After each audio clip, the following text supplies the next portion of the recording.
ñi leen di former benn la ñi ñuy évoluer benn la ñii dañuy nekk ci structure privée yi ñii nekk ci structure li ñuy wax public mais lépp benn la et ñaari système yi tamit soreyante wuñu parce que am na jàngalekat yu bëri yu jógee ci privé ci public bi nga xam ne dañuy def jàngale ci privé bi loolu tamit système la boo xam ne kon war nañ ko gën a réfléchir ñu gën ko dëgg.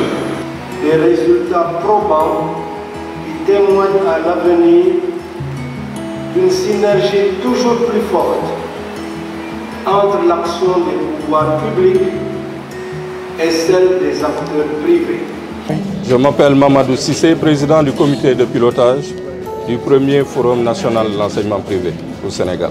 D'abord sur le forum, le premier forum, il faut le dire, comme nous l'avons bien dit, est une première occasion de réunir tous les acteurs qui interviennent dans le secteur privé de l'éducation au Sénégal.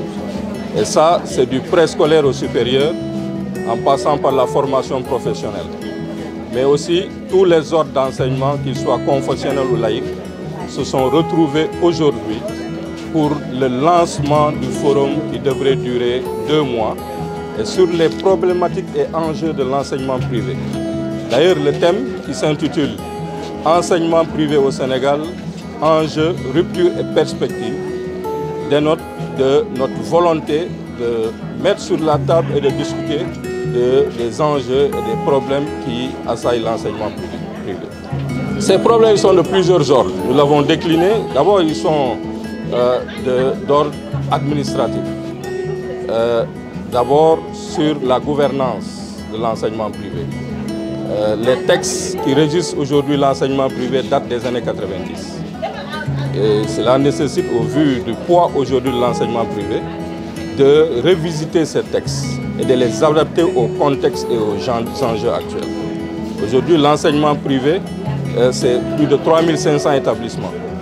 Et nous avons une offre extrêmement diversifiée à travers le pays. Et il faut que cette gouvernance soit adaptée aux réalités et que les textes qui nous régissent soient revisités et adaptés au contexte actuel. Mais il y a aussi le problème du financement qui aujourd'hui pose extrêmement de problèmes et plombe le fonctionnement normal des établissements scolaires. Qui dit éducation dit lourdeur des charges de fonctionnement.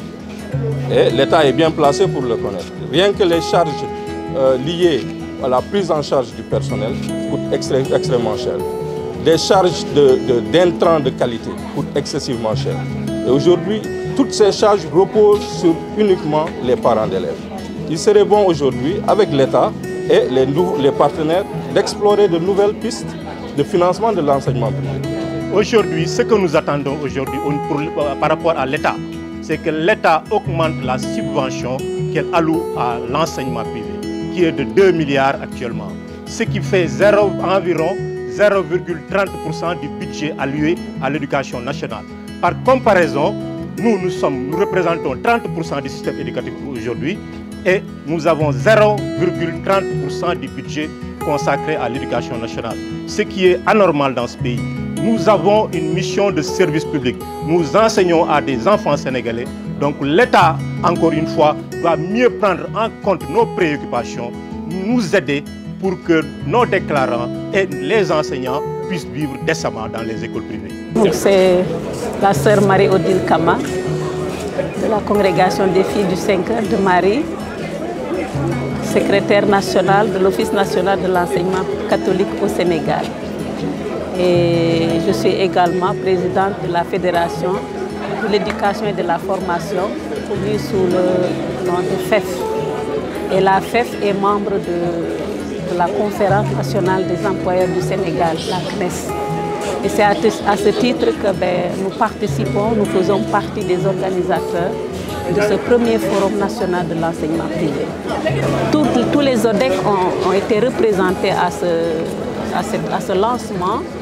Beaucoup de chefs d'établissement de Dakar, de Thiès, de Kaolack, de Ziguinchor, de Saint-Louis, de Tambacounda, j'en passe, sont là avec nous. Et donc à travers eux, c'est toute la famille éducative de l'ONEX qui est ici représentée aujourd'hui. Et j'en suis extrêmement fière. Voilà. Bonjour, moi c'est M. Manga, je suis déclarant responsable de l'établissement bilingue Saint-Martin-de-Porres avec Mme Manga qui est la directrice, la fondatrice. Nous sommes là ce matin, vraiment au Forum national de l'enseignement privé. Vraiment, ce forum vient à point nommé et nous sommes très heureux d'y participer avec toute une grande délégation d'enseignants et enseignantes de l'établissement bilingue Saint-Martin-de-Porres de Keur Massar. Je pense que ce sera une occasion de revisiter tous les problèmes de l'enseignement privé et les opportunités et vraiment envisager l'avenir avec beaucoup de perspectives heureuses. Il faudrait donc, comme on l'a dit tout à l'heure, que l'enseignement qui est une mamelle de l'éducation nationale, n'est-ce pas, qu'il y ait aussi de la qualité, mais surtout que l'État continue à appuyer, à renforcer son appui à cet enseignement privé. Cela y va vraiment pour l'intérêt de tout le monde, puisqu'il s'agit là de la formation des ressources de qualité, des relations humaines. On ne peut rien faire si on n'a pas de bonnes ressources humaines de qualité, tant sur le plan formation pour les encadreurs et également pour les élèves. Et je rappelle, j'aime à le rappeler ce que disait le prophète arabe. Il disait, entre le désert et la forêt, qu'est-ce qui est important? L'arabe dit ce n'est pas l'eau, mais c'est l'homme. Sur ce, vraiment, je souhaite vraiment que ces conclusions que nous allons tirer de ce forum soient applicables, comme l'a dit le ministre au nom du président, dès octobre 2023. Il ne faudrait pas qu'on prenne ces forums-là, ces rencontres, ces idées et qu'on les mette après dans les tiroirs. Il faudrait qu'on passe à l'application, n'est-ce pas, de toutes ces décisions-là qui sont là, au bénéfice de toute la communauté éducative du Sénégal. Merci.